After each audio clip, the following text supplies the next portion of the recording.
All right, let's look at the unemployment data now. And we did see that the February unemployment data doesn't come out until the 27th of March. So we are still looking at the January data, and we pretty much saw a flat reading of some 500 people increased in terms of seasonally adjusted terms. And then now the labour force, which is those people looking for work, grew by 22,800. And that's the trigger that moved basically the unemployment result into 4.1% from 3.9 in December.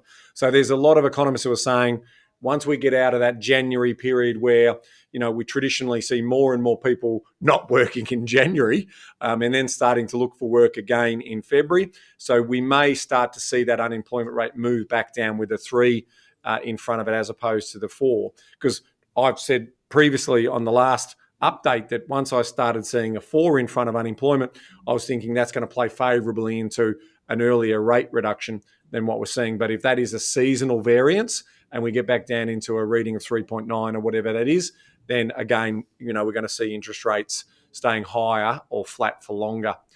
In terms of the underemployment trend, however, shows that there's 3 months average of basic employment grew by 0.4, the slowest pace since the Delta COVID outbreak of 2021.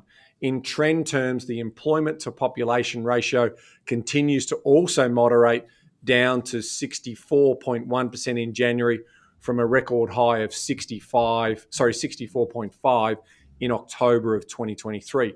So, Evan, in terms of the participation rate, what did you also see there when we also have a look at the state by state chart that we've also got in front of us? Yeah, so I'll do the second part of that question first. So the state by state chart is showing, though, that the trend is that unemployment is rising. So we need to take that very clearly. You look at New South Wales, Victoria, Queensland, WA, they are the biggest employer states. No disregard to South Australia and Tassie. From what is going on in the trend there is that they are starting to move away from those incredible lows. If you look at Queensland, for example, they have the highest unemployment rate in the country at the moment, and it's only getting higher. They are a big mining and construction sort of state, and they're always a good canary in the coal mine view of what things are going.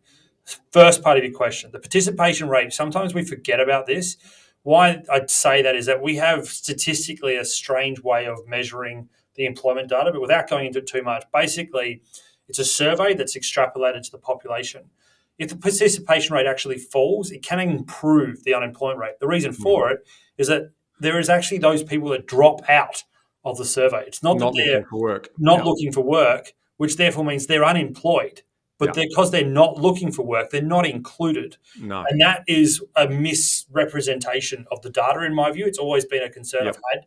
And so although we might be saying it's fallen back into a 3 handle, if the participation rate keeps falling, you'd actually argue that the unemployment rate's much, much higher. The underutilization rate, which is the underemployment rate and the unemployment rate combined, that will start going back towards, your mid-teens, upper teens levels that it got during or leading up to COVID. And that would be the other way that maybe the RBA will justify what's going on, why they're not raising rates, why, again, although we've got an unemployment rate that's lower, that it's not actually overall improving the economy. And then the final part of this, again, we sort of keep skirting around this, Ben, with regards to the fiscal side. Don't forget that bracket creep has been one of the biggest reasons that the government has an incredible number to tell you in May.